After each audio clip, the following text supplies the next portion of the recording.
I'm just helping you.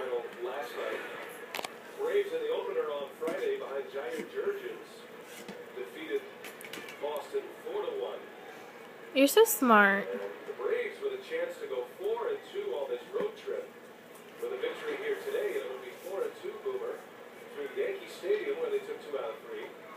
And then a series victory against the Red Sox if they pull this one off. Well, that's impressive. I mean, you're coming to two of the biggest places to play baseball. You know, the atmosphere. Jordan. A little rough on, Jordan. on newcomers and opposition. Hey. But, yeah, take 2 out of 3 of New York with the lineup they got.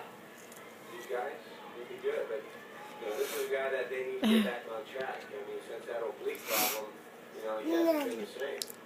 Now, Brian McCann was injured last year. And 216. Does that taste good? That oblique injury. Does that taste good? Does that taste good? Injury. And you don't know how side injuries affect hitters. So this was last July.